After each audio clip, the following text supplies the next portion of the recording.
किया, किसने क्या किया, वो पूरी कौम के सामने मुझे उसको दोहराने की जरूरत नहीं है। जी, कौमी हुकूमत के हवाले से शहबाज शरीफ साहब ने जो तजवीज़ दी है, क्या आप उससे इत्तेफाक करती हैं?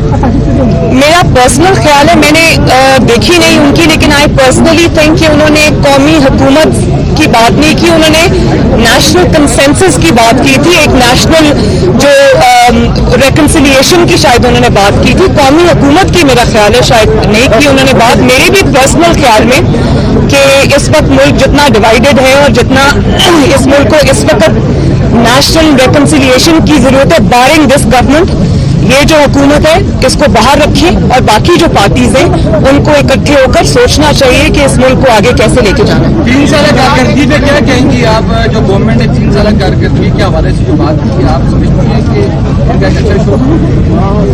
बड़ी मुझे खेज बात है। मेरे ख्याल है कारकर्दगी का मतलब ये होता है कि कुछ अच्छा कुछ बुरा या कुछ अच्छा, इसको तो कारकर्दगी कहना ही नहीं चाहिए, इसको तो तबाही और बर्बादी कहना चाहिए। पाकिस्तान की 73 साल की तारीख में ना कभी इतनी नाअहल गवर्नमेंट आई है, ना कभी इतनी नालायक गवर्नमेंट आई है और ना कभी इतनी बेहिस गवर्नमेंट आई है कि मुझे बताएं 3.5 साल में कभी किसी ने एक दफा भी ये खबर सुनी कि आटा सस्ता हो गया है, चीनी सस्ती हो गई है, पेट्रोल सस्ता हो गया है, या डीजल सस्ता हो गया है, या बिजली के बिल जो है वो कम हो गए हैं, या कोई बेहतरी आई है? लाकानूनियत का आप हाल देखें कि जगह जगह जिस तरह आजकल ज्यादती के वाकयात हो रहे हैं और वो जिस तरह से उनको डील किया जा रहा है, मैंने पाकिस्तान की तारीख में कभी ये नहीं देखा। और बेहिसी देखें कि ना महंगाई की परवाह है, ना लाकानूनियत की परवाह है, ना अपनी परफॉर्मेंस की परवाह है। परवाह है 2-3 चीजों की कि अपोजिशन को किस तरह से तंग करना है, मीडिया को किस तरह से खामोश करना है और अगली धांधली की प्लानिंग किस तरह करनी है, और किसी चीज पे नहीं है। तो इसको परफॉर्मेंस कहना या इसको कारकर्दगी कहना ज्यादती है। तो मीडिया रेगुलेटरी बिल आ रहा है हुकूमत की तरफ से, तो नून लीग इस हवाले से उसकी क्या असेंबली हाल ही में एक इजलास भी हुआ है जिसमें इसको डिस्कस किया गया। बड़ी मुझे तो हैरानगी होती है कि मीडिया को रेगुलेट करना है, उसके लिए उनकी जबानबंदी करनी है, लेकिन अपनी हरकतें दुरुस्त नहीं करनी। कि डर सिर्फ उन लोगों से है जो सच बोलते हैं। और ये जो 3 साल से आप लोगों के साथ मतीउल्लाह जान साहब, आप इसके प्राइम एग्जाम्पल हैं। आपके साथ हामिद मीर साहब के साथ उनके जो भाई हैं, क्या नाम है उनका, आमिर मीर साहब, इसके अलावा जो दीगर जर्नलिस्ट के साथ जो रातों रात असद तूर के साथ, अफसार आलम साहब के साथ जिस तरह रातों रात घरों से उठा लिया जाता है, गोलियां मार दी जाती हैं, नौकरियों से निकलवा दिया जाता है, सच बोलने की पादाश में उनको चैनल से फारिग कर दिया जाता है, वो यूट्यूब पे अपने प्रोग्राम्स करने पे मजबूर हैं। तो ये जो रेगुलेटरी बिल आ रहा है, ये आई थिंक उसी का तसलसल है। लेकिन मीडिया को खामोश कराने से या डराने से, धमकाने से मेरा नहीं ख्याल कि कोई फर्क पड़ेगा, क्योंकि जो आपकी इतनी नालायकी, नाअहली के जो ढेर लगे हुए हैं, अंबार लगे हुए हैं, उसको आप नहीं छुपा सकते। 22 करोड़ अवाम के खिलाफ कोई बिल लाना पड़ेगा, क्योंकि सब घरों में यही बात कर रहे हैं, सब तंग आए हुए। तो मैं ये समझती हूँ कि ये ड्रैकोनियन किस्म की जो चीजें हैं, ये इसलिए ये करते हैं क्योंकि इनकी कारकर्दगी कुछ नहीं है। तो मैं इसको बिल्कुल कंडेम करती हूँ और इस तरह की जो चीजें ये नहीं होनी चाहिए। बारी बारी कर ली। बार इशारा कर रहे हैं कि कौन बिलावल भुट्टो बार इशारे कर रहे हैं, कहते हैं कि इनको बाहर जाने की इजाजत दी जाती है, हमें त्योहार जो है मस्जिदों में पड़ी हुई है, कभी कहते हैं कि लाहौर का बात करता है और उनका जेल में पड़ा हुआ है। तो क्या कोई ऐसा तासुर है जो मेरे अभी रिसेंट एग्जाम्पल ये है कि मेरा एक ही बेटा है और उसका निकाह था, मैं नहीं जा सकी, और उसकी इजाजत ना मैंने मांगी है, ना मैं इनसे मांगना चाहती थी। तो अगर इजाजत आराम से मिलती होती, जा सकती होती, और अगर इनसे मैं रिक्वेस्ट करती, मुझे पता है ना कि ये सब ये बहाने हैं और जो मुस्लिम लीग नून ने बर्दाश्त किया है उसकी मिसाल नहीं कभी मिलती। तो ये बात करना जो है, ये मेरा नहीं ख्याल ये मुनासिब बात है।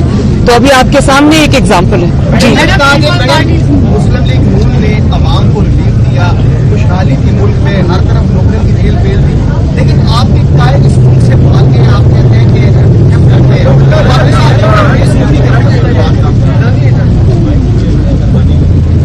जो 3 साल जिस किस्म के मुकदमात का, जिस किस्म के सियासी इंतकाम का मोहम्मद नवाज शरीफ साहब सामना करके गए हैं, सजाएं झूठी भुगत के गए हैं। अरशद मलिक केस की गवाही आपके सामने है और अरशद मलिक ने बताया कि उनको दबाव में लाके नवाज शरीफ के खिलाफ झूठा फैसला देने पर मजबूर किया गया। उसके बावजूद वो सजाएं भुगत के गए हैं, तो वो अपने हिस्से का पूरा कर्ज, बल्कि अपने हिस्से से ज्यादा जो कर्ज उन पर वाजिब था उससे कहीं ज्यादा अदा करके गए।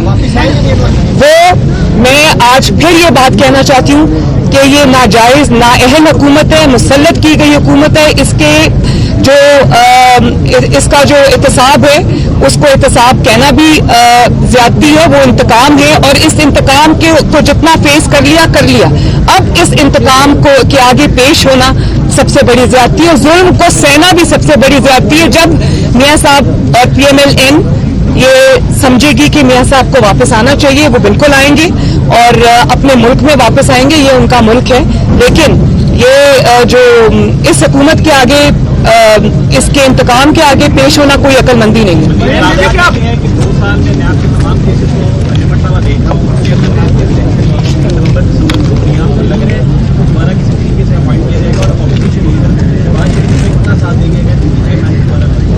मैं सिर्फ ये समझती हूँ कि बजाय इसके कि उन्होंने कोई 3 साल में काम किया होता है इस हुकूमत ने, या कोई ऐसा कारकर्दगी दिखाई होती जिसके बेस पे वो अगले इलेक्शन में जाने का सोचते, तो उनको आज ये बात ना करनी पड़ती। अब उनका पूरा इन्हिसार अगले इलेक्शन का इस बात पे है कि जिन अफराद से उनको खतरा है, जो अफराद उनके रास्ते में आ सकते हैं, उनके जाली मैंडेट को और उनके जाली जो इरादे हैं उनको एक्सपोज कर सकते हैं, तो उनको रास्ते से हटाना ही अब उनके पास एक आखिरी तरीकाकार रह गया। लेकिन मैं आपको ये बात बता दूं कि अब हालात 2017 और 2018 जैसे नहीं, अब हालात बहुत बदल गए हैं।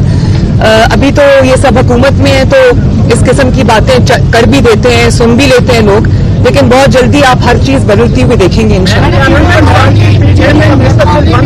एक मिनट, ये बात करें, आपने कर लिया जी। पीडीएफ के मुकाबले में पीपल्स पार्टी दुनिया को हाथ बनाने का जो फैसला करके अमेरिका कहने इस हवाले से जाने। I wish them the very best of luck. जी, आप बात कर लें। मैडम, चेयरमैन नैब के हवाले से शहबाज शरीफ साहब क्या इनकी हिमायत करेंगे कि दोबारा से इनको नॉमिनेट किया जाए? शहबाज शरीफ साहब से पूछ के बताऊंगी आपको। भैया ये बताएं कि कुछ दिन पहले अपोजिशन लीडर शहबाज शरीफ को पाकिस्तान टेलीविजन पे उनकी तकरीरें चलाई गई, तो आप एक सरकारी मीडिया की तरफ से इस जेस्चर को कैसे देखते हैं? बड़ी अच्छी बात है। मैं तो वैसे हैरान हो गई थी जब मुझे पता चला, तो मैं चैनल चेंज करके देख रही थी कि वाकई चला रहे हैं या नहीं चला रहे। थैंक यू जी, थैंक यू। भाई मेरी तकरीर चलाएंगे तो वो अपना ही PTV को बंद करके उन सबको जेलों में डाल देंगे। Thank you. अगर मगर का कोई जवाब नहीं है, इंशाअल्लाह ताला मियां साहब जरूर आएंगे। वो अपनी जमात को खुद लीड करेंगे और इंशाअल्लाह बहुत जल्दी होगा। पीपल्स पार्टी से पूछ लें आप, मेरे पास तो इस बात का कोई जवाब नहीं है।